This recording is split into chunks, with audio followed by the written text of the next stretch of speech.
북텔러 김지은 아나운서와 함께하겠습니다. 안녕하십니까?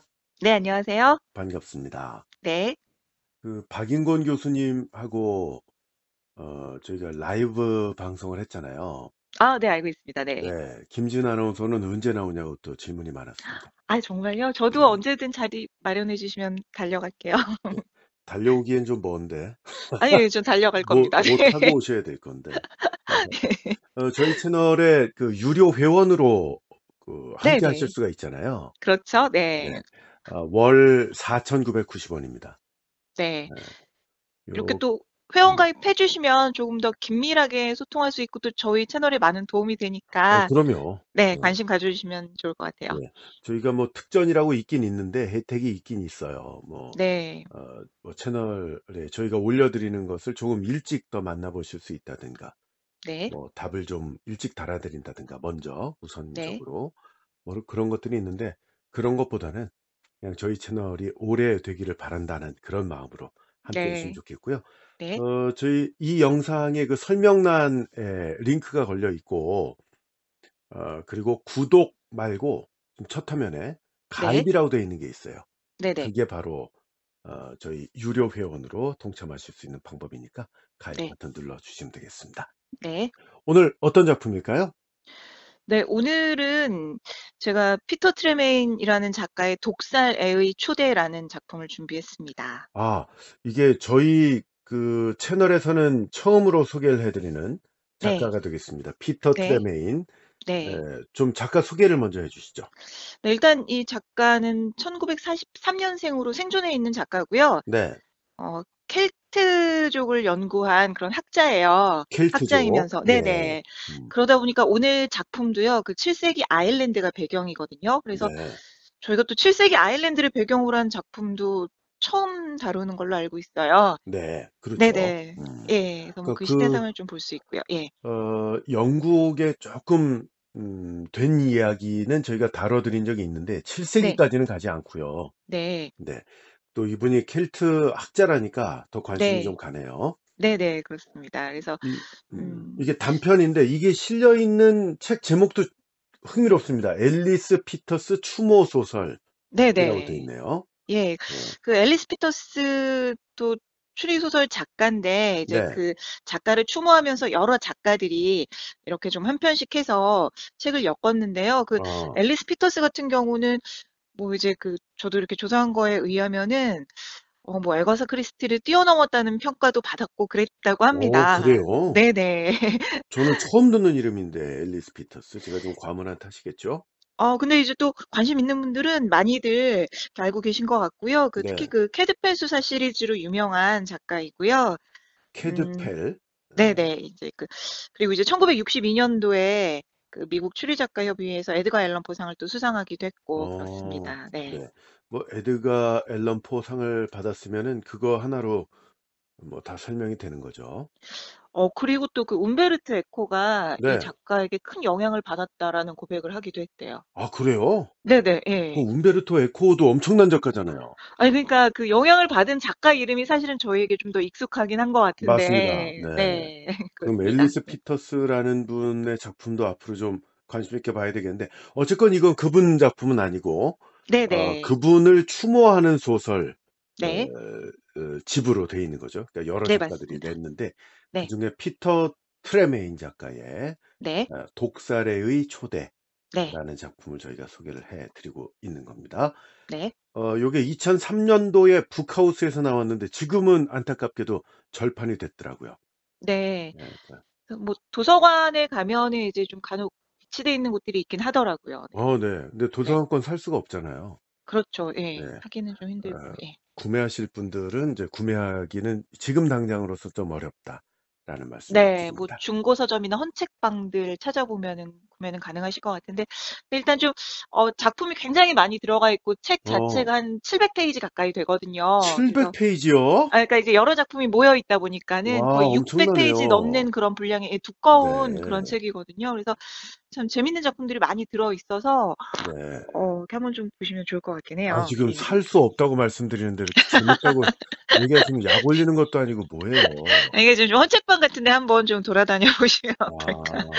네. 헌책방 하나 둘 셋 넷 다섯 여섯 일곱 제가 지금 보는 것만 해도 네. 작가가 7 분이 쓰신 것 같아요.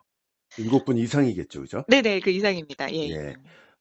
고렇게 관심 있는 분 한번 찾아보시면 좋겠습니다. 네. 배경은 7 세기의 아일랜드라고 하셨잖아요.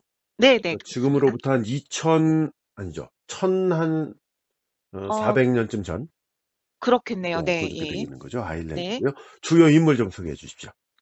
네, 일단은 그 주인공 격인데요. 파이델마라는 수녀가 나와요. 네. 아무래도 이제 뭐 당시 그 가톨릭이 이제 주로 이뤘던 시대이기 네. 때문에 이제 그 수녀가 나오는데 이게 이제 또 파이델마가 수녀이면서 변호사이기도 하고요. 네. 특히 이 파이델마라는 인물은 오늘 작가, 이 작품의 작가의 다른 작품에도 이제 많이 나오는 그런 인물입니다. 아 그러니까 주인공은 계속 쓰는 거군요. 뭐 말하자면 뭐 네네. 포아로나 미스 마샬처럼. 아, 네, 맞습니다. 네 그래서 네. 이렇게 또 사건을 좀 해결하는 그런 역할을 하고 있고요. 네.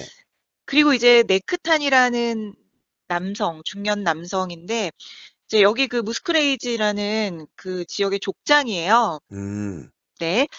그리고 또 게로크라는 인물이 나오는데 이 게로크는 조금 전 소개해드린 그 무스크레이지 족장인 네크탄의 주치, 네. 네, 의사이고요. 좀 노인이죠 이분은? 네. 네. 그리고 이제 그 네크탄이 무스크레이지의 족장이라고 말씀을 드렸는데 그 네크탄의 조강지처인 S가 등장을 합니다. S. 전처. 네. 예. 예. 그리고 이제 데토라고 네크탄의 아들, 네크탄과 이제 S의 아들이 되겠죠.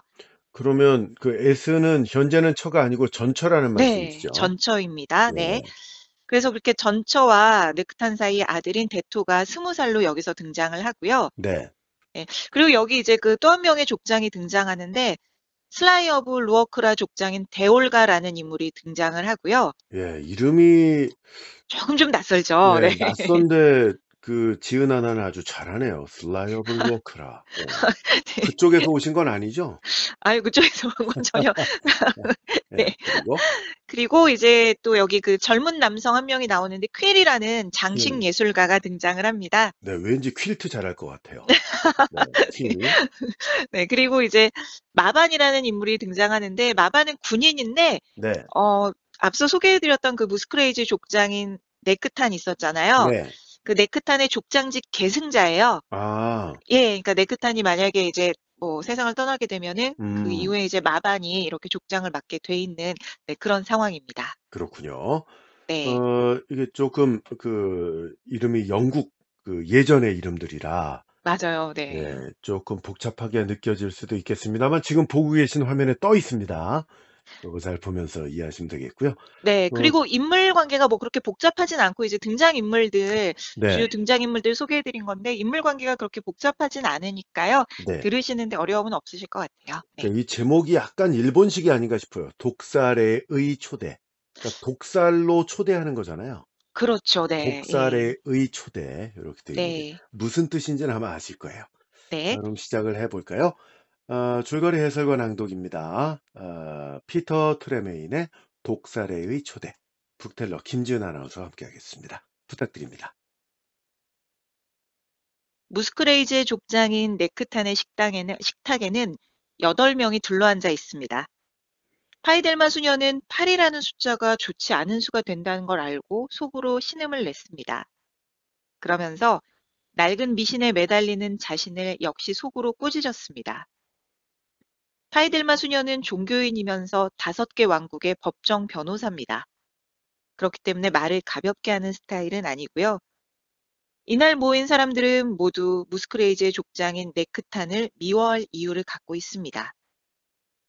그러니까 네크탄을 제외한 나머지 7명은 모두 네크탄에게 원한이 있는 셈이죠. 파이델마 수녀 역시 네크탄에게 적대감을 갖고 있습니다. 무스크레이지의 족장인 네크탄은 도대체 자신에게 적대감이 있는 7명을 무슨 이유로 초대한 걸까요? 네크탄은 과거 자신이 해를 끼쳤던 사람들에게 용서를 빌기 위해 7명을 초대한 겁니다. 지금 네크탄의 식탁에 앉은 사람들은 파이델마 수녀와 같이 네크탄에 대해 반감을 갖고 있습니다. 파이델만은 종교인으로서 네크탄의 소망을 수용하려고 노력을 한 거지만 나머지 6명을 보니까 그다지 용서에 대한 마음이 강해 보이지는 않습니다. 뭔가 다른 욕망이 그들의 생각을 차지하고 있는 것 같기도 하고요. 그렇게 식사가 끝날 무렵 네크탄 족장이 일어났습니다. 그는 중년의 남자로 키가 작고 뚱뚱하며 유쾌하고 상냥해 보였습니다. 전반적으로 보기 좋은 용모였지만 거기에는 무스크레이지의 지도자로서 그를 특정짓는 잔인한 성격이 감춰져 있었습니다. 그의 얼음 같은 눈은 옅은 색의 죽은 눈처럼 보였고 감정이 없어 보였습니다. 네크타는 초대된 사람들에게 술을 따라주면서 혼자 시중을 들던 시종에게 병 옆 탁자 위에 있던 주전자의 술을 자기 잔에 채우라고 손짓했습니다. 시종은 술이 다 떨어졌다며 주전자를 채워올까요? 라고 말을 했습니다. 하지만 네크타는 머리를 흔들며 손님들하고만 있게 나가라고 퉁명스럽게 지시했습니다. 이어 네크탄이 초대된 손님들을 향해 입을 엽니다. 자, 친구 여러분.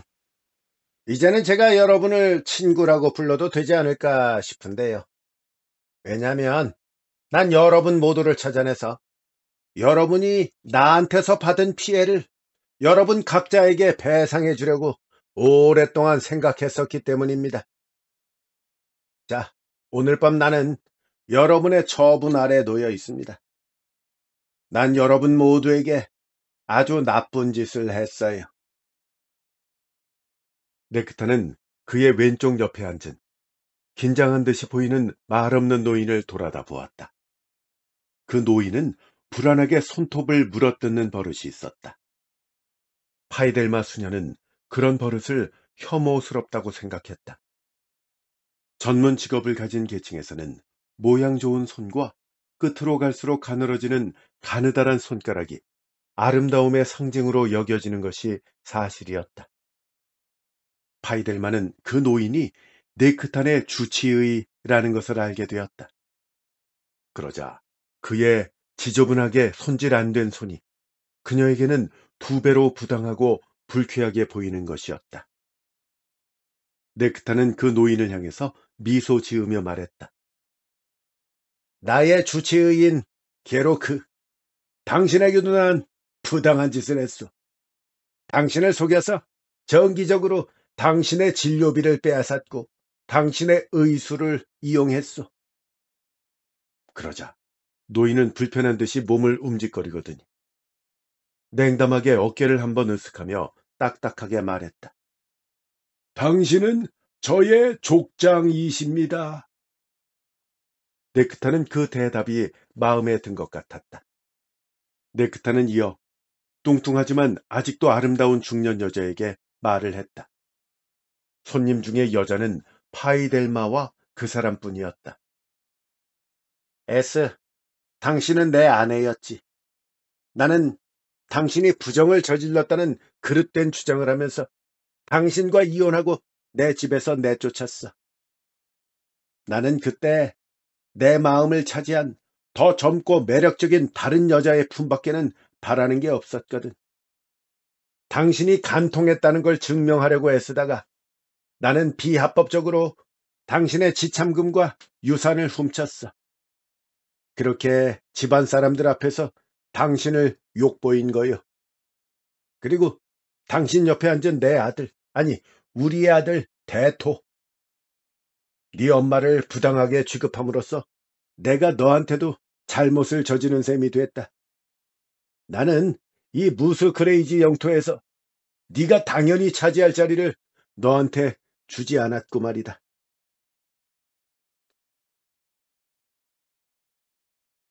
네크탄의 아들인 데토는 20살의 호리호리한 청년입니다. 그는 어머니인 에스의 눈을 닮았습니다. 그의 눈은 네크탄에 대한 증오로 번쩍거렸습니다. 그는 거친 말들을 쏟아놓을 것처럼 입을 열었지만 그의 어머니 에스가 그의 팔에 손을 올려놓아 그를 막는 것 같았습니다. 손님들 중 S의 맞은편에 앉은 젊은 남자가 불안하게 자리에서 일어나 식탁을 돌아 네크탄의 뒤로 갔습니다. 그는 퀼이라는 젊은 예술가입니다. 그곳 탁자 위에는 술주전자가 있었는데 그는 거의 빈 주전자를 잔뜩 기울여 자기 잔을 겨우 채우고는 자리로 돌아가 앉았습니다. 그러더니 격한 감정을 드러내는 초록색 눈으로 네크탄의 차가운 눈을 줄기차게 노려보고 있었습니다.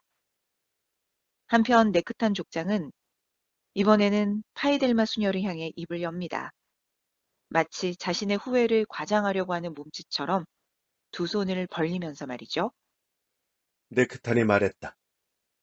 바이델마, 당신이 다섯 왕국 판사들의 우두머리이신 위대한 브레언 모란의 수행원 중에 한 사람으로 이 영토에 왔을 때 당신은 젊은 수련 수녀였어. 난 당신의 아름다움에 매혹당했었지. 나는 손님 접대의 모든 법칙을 악용해서 밤중에 당신 방으로 찾아가 당신을 유혹하려고 했었어. 유혹이라고요? 당신이 한 짓은 유혹이 아니라 강간이라고 해야 맞아요. 파이델마의 목소리는 얼음처럼 차가웠다. 만일 파이델마가 그 어린 나이에도 맨손 싸움 기술이 뛰어나지 않았다면 네크탄에게 강간을 당했을지도 모른다. 네크탄은 죄를 깊이 뉘우치는 것처럼 고개를 숙여 절하더니 다시 말을 이어갔다. 수녀님, 그건 잘못된 행동이었습니다. 나는 내 행동을 인정합니다. 그리고 당신의 용서를 빕니다. 하지만 파이델마는 혐오감을 감추지 못한 채 네크탄을 쏘아보았다. 네크탄은 잠시 가만히 있더니 파이델마 왼쪽에 앉은 붉은 머리의 성질 급한 남자에게 고개를 돌렸다. 그는 불같은 성질의 대올가라는 사람이다. 그는 화도 잘 내지만 용서도 잘한다. 비교적 마음도 따뜻하고 너그러운 사람이다. 네크탄이 그를 향해 말했다. 슬라이 오브 루어크라의 족장이며 나의 선한 이웃인 대올가니. 네크탄은 이렇게 인사했지만 그의 어조에는 빈정대는 듯한 기색이 있었다. 네크탄은 다시 말을 이었다. 나는 우리 땅을 넓히고 당신네 가축들을 훔칠 목적으로 내 일족의 젊은이들에게 끊임없이 당신 영토에 침입해서 당신네 백성들을 괴롭히도록 부추기는 잘못을 저질렀어. 대올가는 화가 났음을 보여주는 것처럼 코웃음을 쳤다. 그러면서 자신의 백성들을 위해서 보상이 합의돼야 한다고 말했다. 그러자 네크타는 알았다며 퉁명스럽게 대올가의 말을 끊었다. 네크타는 이제 장래가 촉망되는 젊은 예술가 퀼에게 말을 하려고 합니다. 퀼은 앞서 자신의 술잔에 술을 따른 후 자기 자리로 돌아왔던 사람인데요.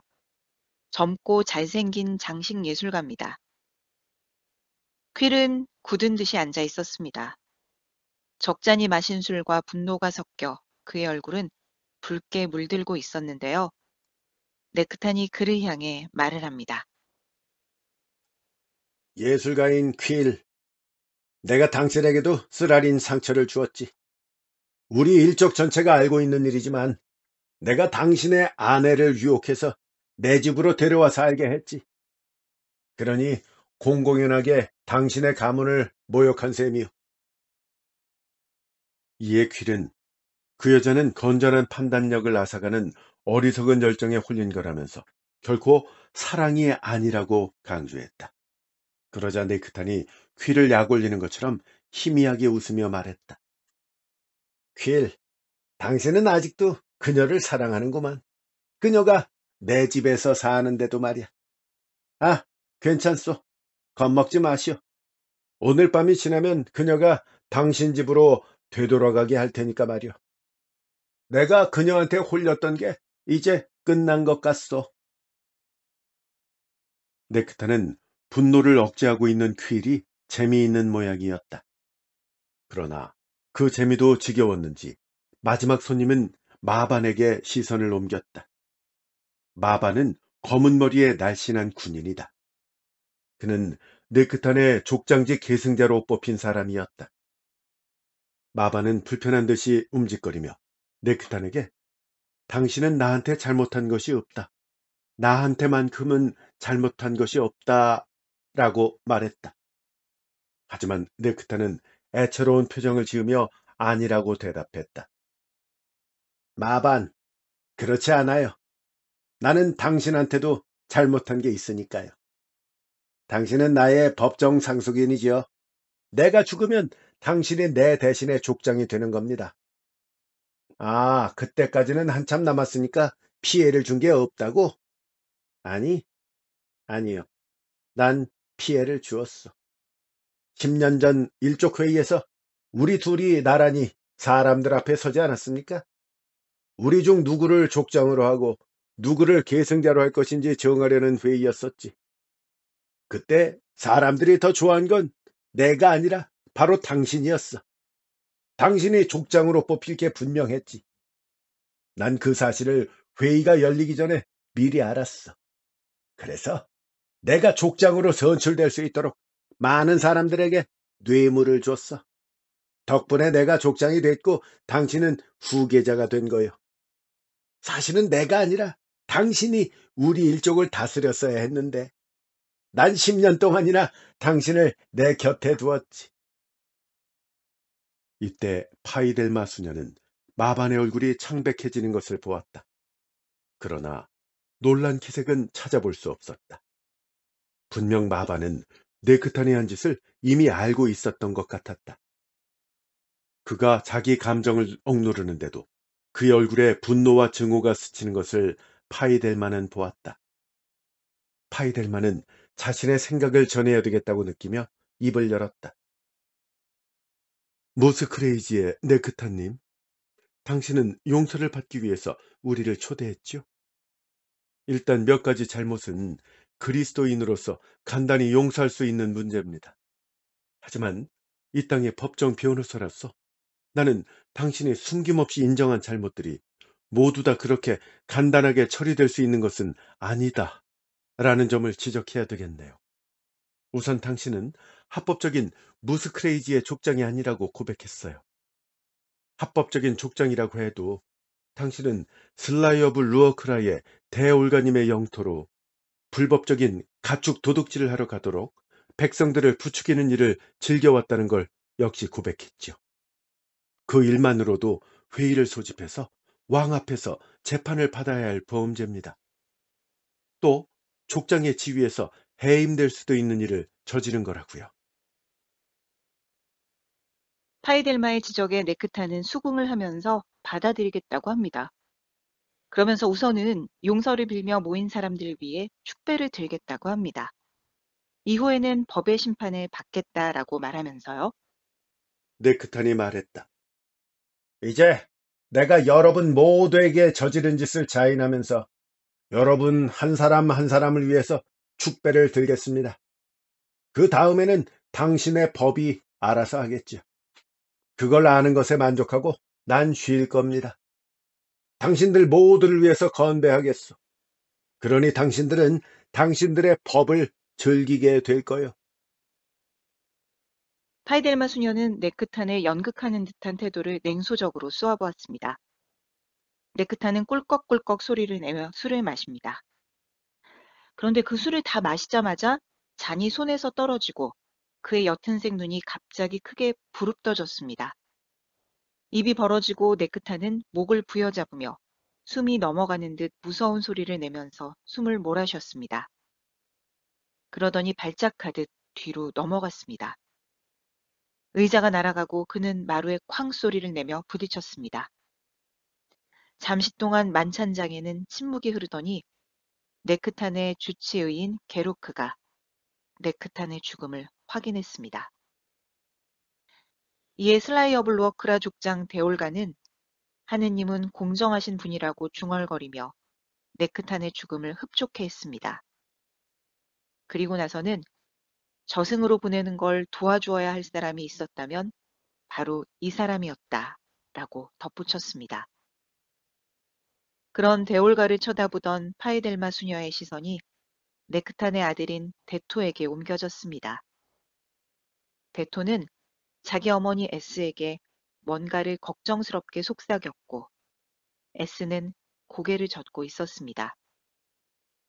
에스의 두 손은 주머니에 든 작은 물건을 감추려는 듯 주머니 위에 꼭 모아져 있었습니다.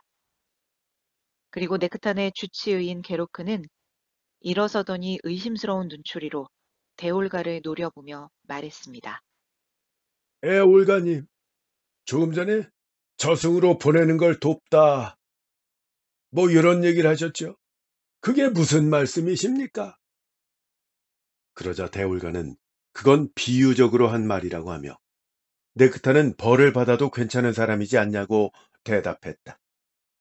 그러자 게로크가 다시 입을 열었다. 이거는 하느님이 일시적인 기분에 따라 보내신 발작이 아니에요. 그리고 아무도 술에 손을 대서는 안 됩니다. 네크탄의 술잔에는 독이 들어 있었어요. 네크탄은 살해당한 겁니다. 이번에는 한동안 말이 없던 파이델마 수녀가 떨어져 뒹구는 술잔을 집어들었다. 죽은 네크탄이 마시던 바로 그 술잔이었다. 바닥에는 술이 조금 고여 있었다. 파이델마는 거기에 손가락을 담갔다가 냄새를 맡아보았다. 달콤하면서도 쓴 냄새가 났다. 파이델마는 의사 게로크를 보면서 말했다. 저 독이라고 하셨죠?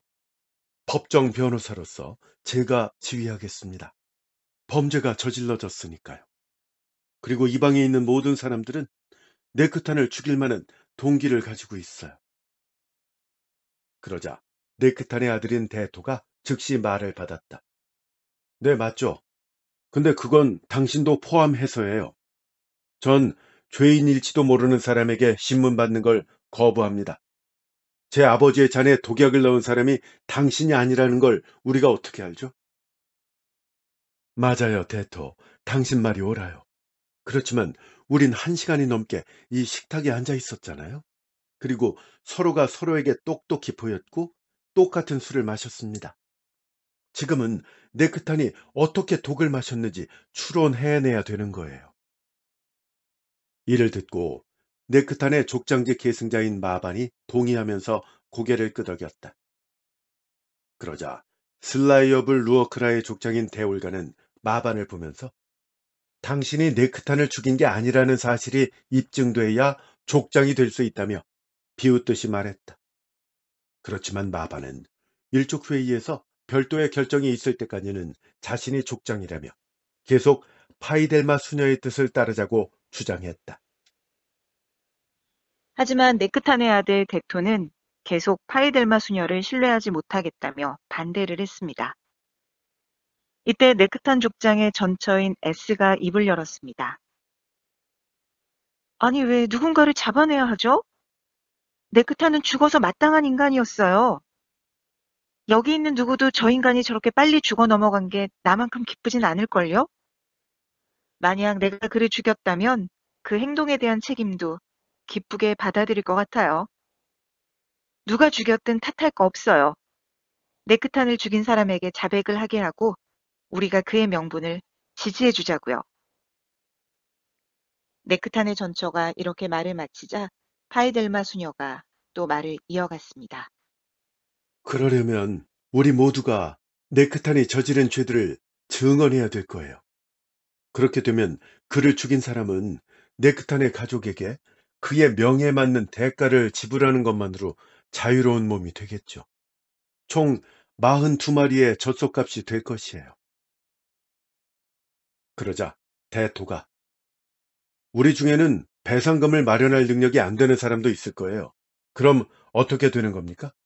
배상금이 지불되지 못하면 법은 그 죄인에게 다른 처벌을 내리는 겁니까?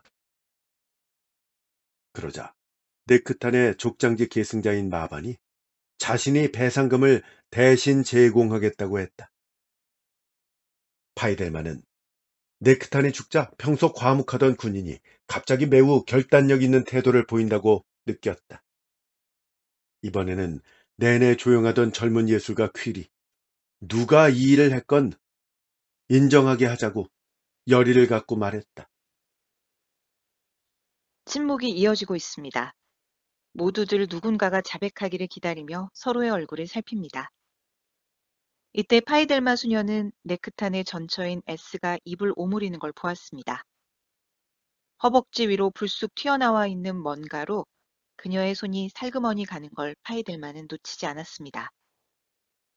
그녀의 가느다란 손가락이 주머니 안에 들어있는 이상한 모양의 덩어리 주위를 감쌌습니다. 이윽고 S가 뭔가 말을 하려고 입을 열자 그녀의 아들 데토가 몸을 앞으로 내밀며 거친 목소리로 말을 합니다. 접니다. 제가 아버지를 죽였어요. 저는 아버지를 죽일 이유가 여러분 누구보다도 더 많으니까요. 그러자 파이델마가 그래요? 그럼 어떻게 독을 넣었는지 말해 줄래요? 뭐가 문제인데요? 저는 제가 한 짓을 자인합니다. 내가 아버지를 죽였다니까요. 자인하려면 증거가 뒷받침돼야 하니까요. 어떻게 했는지 어서 말해 보세요. 전 아버지 술잔에다가 독을 넣었어요. 어떤 독을 넣었죠? 어서 말해 봐요. 그게, 햄녹이요. 파이들만은 대토의 어머니 에스를 바라보았다. 아들이 자백을 한 이후로 그녀는 아들에게서 눈을 떼지 못하고 있었다. 그녀는 창백하게 굳은 얼굴로 그를 응시하고 있었다. 파이델마가 에스를 보며 날카롭게 물었다. 그럼 당신의 치마 주머니에 든 게 햄녹병인가요? 에스? 아, 그래요. 뭐 부정해봤자 무슨 소용이 있겠어요. 내가 햄록병을 갖고 있는 걸 어떻게 알았죠? 이때 대토가 소리를 지르며 말했다. 아니요, 아니에요. 내가 독을 넣은 다음에 어머니께 병을 감추라고 말씀드렸던 거예요. 그건 어머니와 상관없어요. 내가 죽였다니까요. 하지만 파이들만은 한 손을 들어 그에게 조용하라고 손짓하며 병을 좀 보자고 말했다. 에스는 주머니에서 작은 유리병을 꺼내 식탁 위에 놓았다. 파이들만은 병마개를 뽑고 조심스럽게 냄새를 맡았다. 대토는 일어서서 계속 화를 내며 자신이 한 짓이라고 주장했고 파이델만은 그를 보며 슬픈 얼굴로 고개를 저으며 말했다. 자, 대토, 앉아요. 당신은 어머니가 햄록병을 지니고 있는 걸 알고 어머니가 아버지를 죽인 거라고 생각해서 당신이 그 죄를 대신하려고 하는군요. 맞죠? 참 효성이 지극하네요. 하지만 내 생각엔 당신 어머니도 살인자는 아닌 것 같아요. 병이 가득 차 있으니까요. S, 당신은 오늘 밤에 그 전 남편을 독살할 계획을 갖고 오신 거죠? 대토는 사건이 난 후에 당신이 그 병을 감추려고 할 때 그걸 본 거예요. 당신 모자가 그 때문에 다투는 걸 난 똑똑히 보았죠. 하지만 당신은 햄록을 네크탄의 술잔에 넣을 기회를 잡지 못했어요. 더 중요한 건 그를 죽인 건 햄록이 아니라는 거예요. 게로크, 그렇죠? 늙은 의사 게로크는 놀라서 흘끔 그녀를 쳐다보더니 대답했다. 햄록은 독성이 강하기는 해도 즉시 작용하지는 않습니다. 이 독은요, 햄록보다 독성이 더 강해요. 수녀님께서는 벌써 이 작은 결정체의 침전물을 보셨군요. 이건 햄록이 아닙니다. 개관석이라고 하는 건데 동굴의 가루라고 불립니다. 예술품을 만드는 사람들은 착색제로 쓰지만 복용하면 즉각 작용하는 독약입니다. 독약. 의사 게로크의 말이 끝나자 식탁에 둘러앉은 사람들은 일제히 젊은 예술가 퀴를 쳐다봤습니다. 네크탄을 죽인 독이 주로 예술가들이 사용하는 도구라는 말 때문이죠. 이에 퀴는 내가 언제 네크탄의 잔에 그걸 넣었겠냐. 당신들도 나 정도의 기회는 있었다라며 억울함을 토로했습니다. 그러자 파이델마 수녀가 앉으라고 명령하며 네크탄이 앉았던 자리로 가서 말을 시작합니다. 퀼은 매우 중요한 질문에 대한 대답을 갖고 있어요. 자, 몇 가지 사실을 따져봅시다. 독은 술잔에 들어있었죠? 따라서 그게 술에 들어있었다고 가정하는 건 아주 당연한 말입니다. 술은 저기 저 주전자에 담겨 있었고요. 파이델만은 벽에 붙여놓인 탁자 위, 시종이 주전자를 놓아두었던 자리를 가리켰다. 그리고 시종을 불러서 몇 가지 사실을 확인하기 시작했다. 당신은 오늘 저녁 때 술 시중을 들었죠? 그렇죠? 자, 그리고 여러분도 모두 보셨잖아요. 자, 술은 어디서 났습니까? 특별한 술이었나요? 아, 일주일 전에 고을에 온 상인에게서 산 술이로군요. 그러면 네크탄도 우리가 마신 것과 똑같은 술을 마셨나요? 네, 그렇겠죠. 같은 술을 마셨을 겁니다. 그것도 같은 주전자로요. 네, 좋습니다. 오늘 저녁 식사를 드신 모든 분들이 같은 주전자에서 따른 똑같은 술을 마셨다라는 얘기가 입증되는 거군요. 시종은 네크탄이 마지막으로 술을 더 따르라 해서 네크탄의 잔을 채웠을 때 주전자가 거의 비었다는 걸 알았다고 덧붙였다. 그때 자기가 주전자를 다시 채워올까 하고 물었지만 네크탄은 그냥 나가보라고 했다고 한다. 시종의 얘기를 들은 마바는 자신도 그 장면을 목격했다고 말했다. 그러자 파이델마가 다시 입을 열었다. 하지만 저 주전자의 술을 마지막으로 따라 마신 건 네크탄이 아니었어요. 그건 퀼이었지요. 파이델마 수녀의 말을 들은 대울가는 자신도 시종이 네크탄의 잔을 채우고 나간 뒤 네크탄이 대토에게 말을 하고 있을 때 퀼이 일어서서 네크탄의 뒤로 돌아가 주전자의 술을 자기 잔에 따르는 것을 보았다고 했다. 그러면서 만찬 중인 사람들이 네크탄의 얘기에 귀를 기울이고 있었기 때문에 퀼이 네크탄의 잔에다가 독을 슬쩍 넣어도 눈치채지 못했을 것이라고 말했다. 대올가의 이 말에 퀼은 아니라면서 소리쳤다. 하지만 마바는 그 독이 예술가들이 많이 사용하는 것인데다가 네크탄이 퀼의 아내를 빼앗아 갔기 때문에 퀼에게 충분히 동기가 있을 거라고 주장했다. 이때 파이델마 수녀가 주장에 오류가 있다면서 반박에 나섰다. 저는 네크탄이 그 용서를 구하는 그 이상한 연설을 하는 줄곧 그를 지켜보고 있었어요. 그리고 퀼이 네크탄의 뒤로 가는 것도 주의 깊게 보았죠. 하지만 퀼은 네크탄의 잔에 손을 대지 않았어요. 그는 그저 주전자에 남아있는 얼마 안 되는 술을 자기 잔에 따르고 그걸 마셨어요. 그러니까 독은 술이 아니라 네크탄의 잔에 들어있었던 게 확실하죠. 자, 일단 그 주전자하고 술을 좀 가져오세요. 파이델만은 주전자 바닥에 남아있는 찌꺼기를 잔에 붓고 잠시 들여다보더니 거기에 손가락을 담갔다가 혀를 살짝 손가락에 대보았습니다.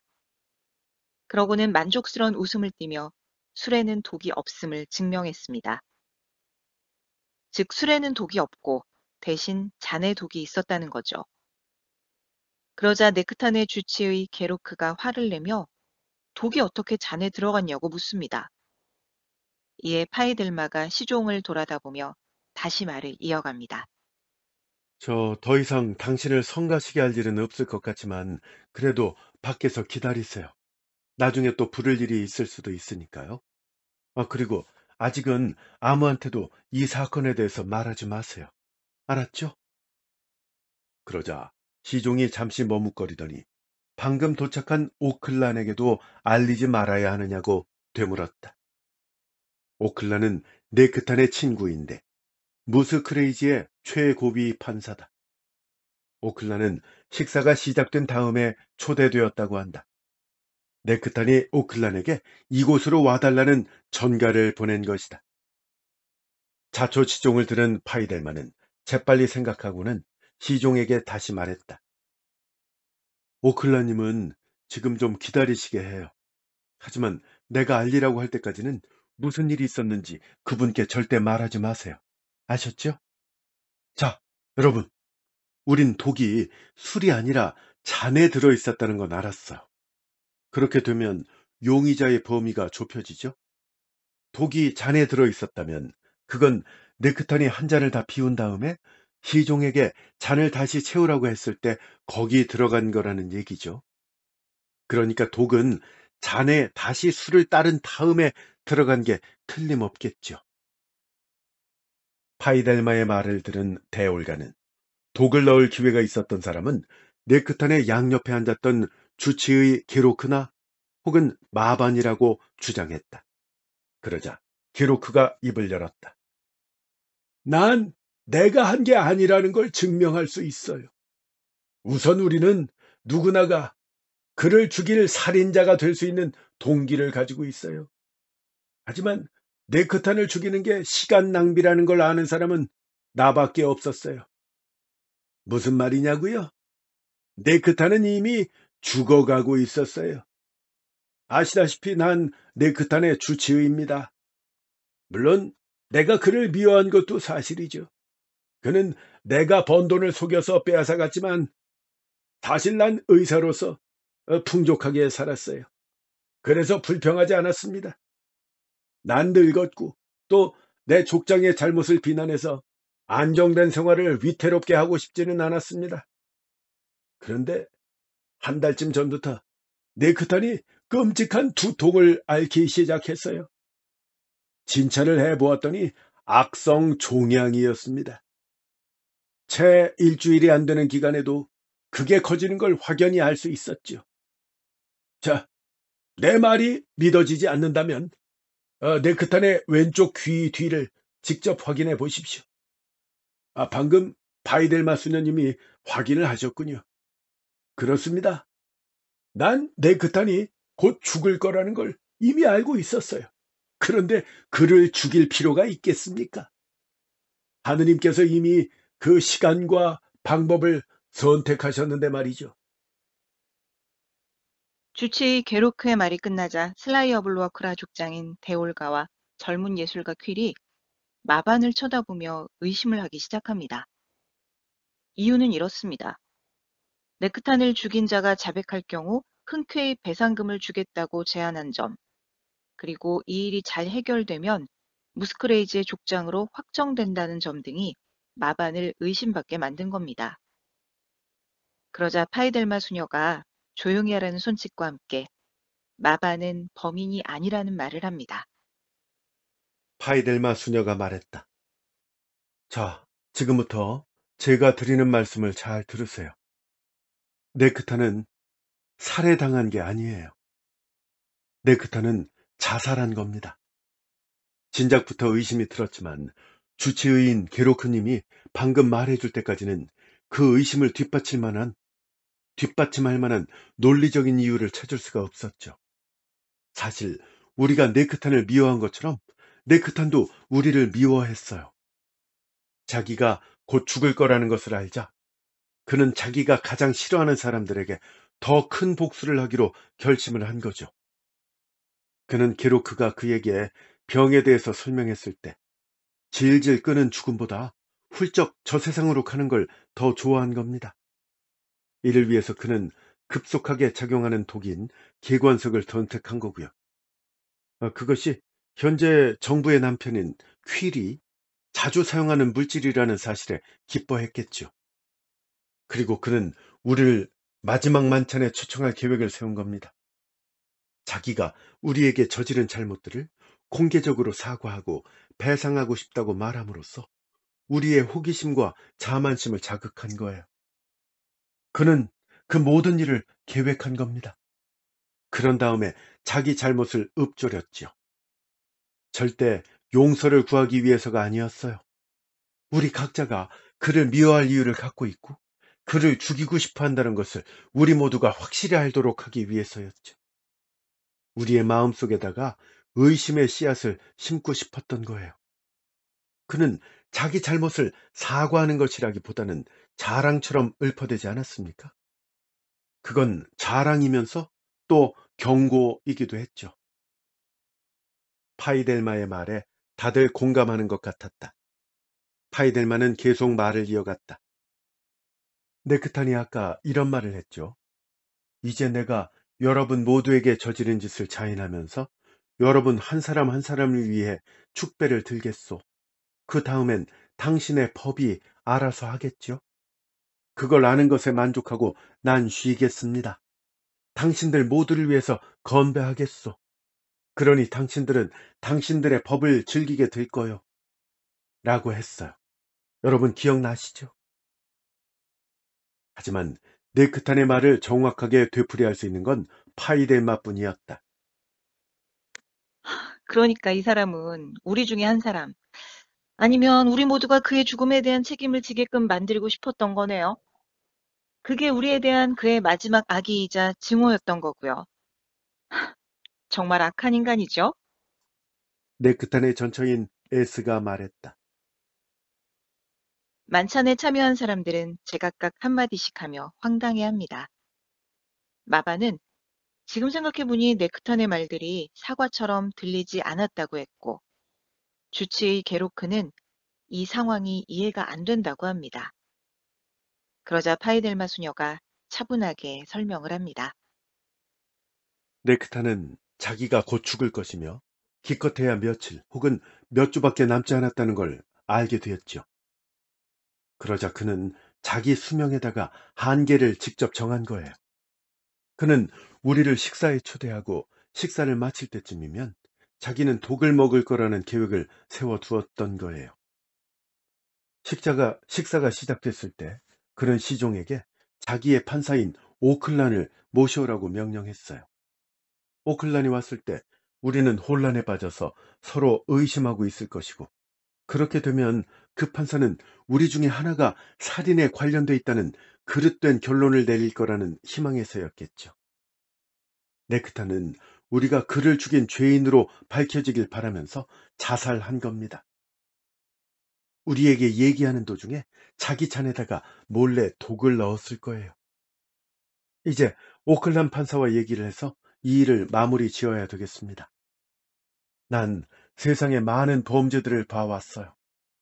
어떤 것은 악하기 때문에, 어떤 것은 절망 때문에 저질러진 것들이었죠. 그러나 한때 무스 크레이지의 족장이었던 네크탄의 영혼에 자리 잡고 있던 그런 강한 악의는 정말이지 한 번도 본 적이 없다고 말씀드릴 수밖에 없네요.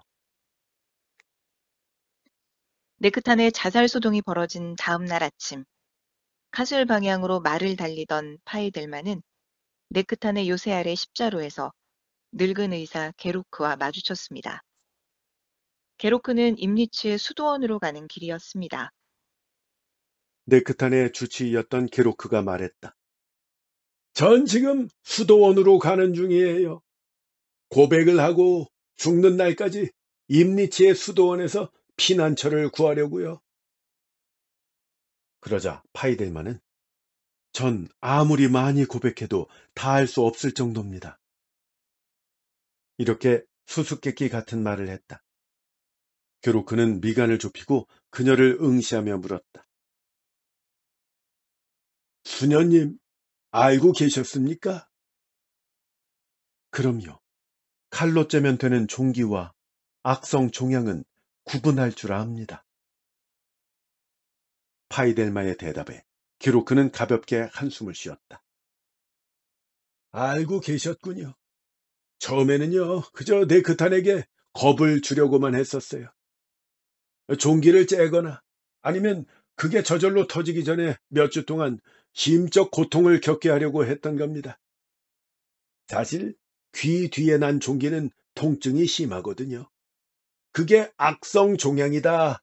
이렇게 말을 하면서 오래 살지 못할 거라고 하자 그는 그대로 믿더군요. 난 그의 악한 마음이 이 정도로 심한지도 몰랐고 우리 모두에게 안갚음을 하려고 자살할 거라는 것도 전혀 몰랐습니다. 어쨌든 네크타는 자기 손으로 목숨을 끊은 겁니다. 하지만 법은 법이지요. 저는 고백을 해야 합니다. 아니요. 때로는 정의가 법보다 더 우월합니다. 파이델마가 쾌활하게 말했다. 네크타는 정의의 심판을 받은 거예요. 법은 잊어버리세요. 하느님께서 게로크님의 노년에 평화를 주시길 빌겠습니다. 바이델마는 축복을 내리는 것처럼 한 손을 들어 올리고는 말을 돌려 길을 재촉했다. 네, 소설은 여기서 끝이 납니다. 네, 여기까지입니다. 왜 제목이 독사래의 초대였는지 알게 됐죠. 네네. 네, 그러니까 만찬에 다 불러서 이렇게 했는데 와, 네크탄이 진짜 못됐네 정말. 뭐 이런 놈이 다 있어요. 그 발상도 참 그 못되기 위한 발상도 대단한 것 예, 같아요. 네. 그러니까 그 히가시노 게이고의 작품 가운데 악의가 있잖아요. 네. 인간의 악의의 끝은 어디까지 갈 수 있는가인데 네. 이 네크타는 정말 쥐가 못된 짓을 한 그 7명을 네. 모아놓고 그 사람 중에 한 명이 자기를 죽인 범인이 되게끔 네. 만들려고 그 자리에서 자살을 했다는 거 아닙니까? 그러니까요. 네. 아, 못된 놈이네, 진짜. 기분 나쁜데, 진짜. 이름도 왠지 기분이 안 좋잖아요. 네크탄. 네. 예. 그 파이델만은 수녀이자 변호사잖아요. 네. 이 투잡을 뒤셨네, 투잡을. 네. 예, 그 사건을 아주 잘 해결하셨는데, 맨 막판에, 어, 때로는 정의가 법보다 우월하다. 네. 이런 얘기를 했는데, 그 법조인으로서 할 말은 아니지 않나요? 그래서 종교인이다 보니까 역시 그 투잡을 드다 보니까 아, 상황에 따라서 네. 종교와 법률 사이에서, 그렇군요. 근데 시작할 때 8이라는 숫자가 좋지 않다. 왜냐하면 네. 그 네크탄까지 총 8명이 모인 거니까요. 그렇죠. 예. 네. 이 수녀가 이런 걸 믿으면 안 되는 거 아니에요? 그뭐 그래서 거기도 그런 내용이 나왔죠. 자기 스스로를 꾸짖었다고 이런 거 믿으면 안 되는데. 그러게 네. 말입니다. 네. 그리고 이 저 족장인데 그 뭐라고 해야 돼? 부족 이름이 무스 크레이지잖아요. 네. 진짜 크레이지. 미쳤잖아요. 미쳤어. 이렇게. 그리고 아, 시작할 때 이 네크탄이 키가 작고 뚱뚱한데 유쾌하고 상냥해 보였다고 나와 있거든요. 그게 좀 이상하다고 생각했는데 네. 이때는 즐거웠겠죠. 자기 네. 계획대로 하려고 하는 거니까. 그렇죠. 네. 네. 그리고 이제 주전자를 채워 올까요? 하고 물었더니 됐다고 말하고 이런 게 네. 나중에 다 네. 이게 드러납니다. 네. 그러니까 여기도 보면은 이렇게 그 내용들이 굉장히 좀 촘촘하게 연결돼 있는 것 같다는 맞아요. 생각을 했어요, 저도. 네. 예. 그러니까 앞에서 뿌려놨던 떡밥들이 뒤에다 회수가 돼야 되는 거죠. 네, 네. 맞습니다. 네. 네, 다 이렇게 됐고. 하나하나 정말 못된 짓을 많이 했어요. 그 그러니까요. 부정을 저질렀다고 S를 내쫓았고요. 네. 그리고 아들이 후계자가 돼야 되는 건데 그 자리에서 쫓겨났으니까 네. 그것도 잘못한 짓이고요. 네. 그리고 진짜 파이델마한테 수녀님한테 지금 무슨 짓을 한 거야, 이놈 진짜. 그러니까 정말 못된 짓을 많이 한 네. 그런 인간이죠. 네. 다행히도 이 저 파이델마가 맨손 싸움 기술이 뛰어났나 봐요. 네. 어릴 때부터. 네. 네. 그러니까 젊은 여자분한테 줘 터진 거죠. 그렇죠. 네크탄이. 네. 예. 다행입니다, 그나마. 네. 그리고 뭐 여기 이제 뭐 젊은 예술가도 나오고 하잖아요. 네. 그 젊은 예술가의 아내를 또 네크탄이 뺏었죠. 네. 네. 그런데 그 예술가라는 것의 그 독약 문제가 또 네. 들어있는 거고. 네. 예. 그리고 앞서서 그 다음엔 당신의 법이 알아서 할 겁니다. 이 말이 무슨 말인지 몰랐거든요. 네. 예, 그게 뒤에 또 다 풀려 나가더라고요. 그렇죠. 네. 네. 그리고 연극하는 듯한 태도 뭐 이런 얘기가 나왔는데 네. 그래서 그런지 하다 보니까 네크탄 그 대사가 좀 네. 연극하는 것처럼 연극적으로 들렸겠다라는 생각이 듭니다. 아니, 그리고 확실히 그 파이델마 수녀 또 네, 변호사인데 사건을 해결해야 하는 그런 역할을 많이 해서 그런지 진짜 뭐 이런 그 행동 하나하나 이런 것들을 기억도 잘 하고 굉장히 네, 꼼꼼하게 보면서 사건을 해결한 것 같아요. 네. 맞아요. 맞는 말인데 일단 그 이분 목소리는 내는 게 정말 어려웠어요. 아, 그 파이델마. 파이델마 네, 그 아무래도 네. 나이가 좀 있는 분인데 또 너무 또 수다스럽게 나가면 권위가 떨어지잖아요. 네. 근데 나중에 하다 보니까 거의 여자가 아니라 남자 목소리를 내고 있더라고요. 근데 뭐 약간 이렇게 좀 그런 느낌 아니었을까요? 중성적인 느낌의 좀 씩씩한 묵직하면서도 어, 강한 그런 느낌이 아니었을까 싶어요. 저는. 네. 켈트니까 네. 그 당시 네. 그 네크탄이 죄를 많이 지었으니까 누가 자백만 하면 배상금을 내면 된다 이런 얘기가 나와요. 네. 그 당시는 이랬나 보죠. 그러니까요. 그 당시에 좀 이런 상황들도 알게 됐고 예. 또 근데 그 그게 42마리 젖소값이면 된대요. 네네. 그랬죠. 그 네크탄이 참 42마리나 그 당시에 이랬는데 요즘은 뭐 당연히 말이 안 되는 거고요. 그 네. 중간에 또 그 S가 네. S 손이 살그머니 이렇게 뭐 가면서 뭐 숨기는 척하고 막 그러잖아요. 네. 근데 그거를 그 아들이. 변호사는 아 네네. 이제 파이들만. 네. 본 거고 네. 요거를 또 그 아들이 보고 자기가 죄를 뒤집어 써야 되겠다 네. 하고 효성 지극한 그런 모습을 보이는 건데요. 네. 어, 그러자 그 S가 아주 웃겨요. 말이. S가. 내가 그 병을 가지고 있는 걸 어떻게 알았어요? 아니 그걸 가지고 그 앞에 눈에 보이게 왔다 갔다 하고 숨기고 막 이러니까. 네. 네. 근데 이 당시 입던 치마에는 주머니가 있었던 모양이죠. 어 뭐 주머니는 지금 치마에도 있을 수 있지 않나요? 아, 그런가요? 전 네네. 치마를 안 입어봐가지고. 안 아, 입어 보셔서 잘. 치마에 주머니가 있는 게 있군요. 아 그럼요. 네. 미안합니다. 네. 제가 경험해보지 못한 일이라. 그리고 파이델마를 아까 칭찬하셨잖아요. 잘 해결했다고. 네. 근데 무모한 짓을 했잖아요. 그러니까 그걸 먹고 아. 준 게 확실한데 손가락을 당겼다가 그러니까요. 그게 뭐가 들었는 줄 알고. 그리고 그 바로 직 즉사했잖아요, 즉사. 그렇죠. 네. 왜 그랬을까요? 왜 그랬을까요? 음. 네. 근데 그 마지막에 네. 게로크 아, 주치의가. 맞아요. 예. 네. 그 종양과 종기를. 결론적으로는 목 뒤에 그 종기가 난 건데 그거를 악성 종양이다. 너 네. 오래 못 산다 하면서 네크탄에게 얘기를 한 거잖아요. 그렇죠. 네. 그러니까 네크탄이에게 이제 심적인 고통을 주려고 했던 건데 네. 그런 이런 일을 이제 꾀하고 저지른 거죠. 그러니까요. 처음 초반부터 중반까지 사실 뭐 주치의는 그렇게 뭐 튀는 부분이 없었는데 네. 어찌 보면 마지막에 약간의 또 그 반전이 있지 않았나 그러면 생각이 들어요. 이게 네. 사실은 이 소설을 더 빛나게 해주는 거다. 네. 라고 보면 될 것 같고요. 네. 근데 파이델만은 의사도 아닌데 네. 종기인지 종양인지 어떻게 알았어요? 그냥 보기만 하면 알아요. 그러게요. 근데 또 뭐 워낙에 이 파이델만은 음, 사건 사고 현장을 많이 보고 그러다 보니까 네.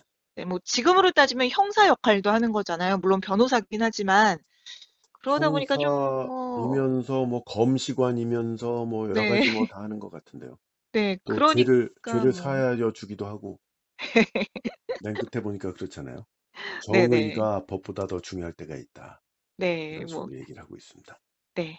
어, 그러다 보니까 그 정도는 구분할 수 있지 않았나 싶기도 하고요. 네. 이게 저 앨리스 피터스라는 분을 추모하기 위한 네. 소설집이라고 봐야 되겠죠? 네네. 그 소설집에 그러니까 말하자면 표제작 자체가 독서레의 초대인데 다른 네. 작품들도 다 읽어보셨나요? 제가 다는 못 읽어보고 이제 몇 편 같이 어, 읽어봤거든요. 네네. 그랬는데 예, 저는 이제 거기 들어있는 작품들 굉장히 좀 흥미롭고 아, 그리고 좀 뭐라 그럴까 이렇게 깔끔하게 반전이 되는 작품들도 있었고 해서 네, 네, 재밌게 봤거든요. 그래서 기회가 되면은 뭐 조금 더 몇 편 소개해드려도 괜찮을 것 같고 앞서 저희가 좀 얘기했었던 그 앨리스 피터스의 작품을 네. 또 소개해드려도 좋을 것 같아요. 그러게 말이죠. 그러니까 앨리스 피터스한테 영향을 받은 사람이 누구라 그랬죠?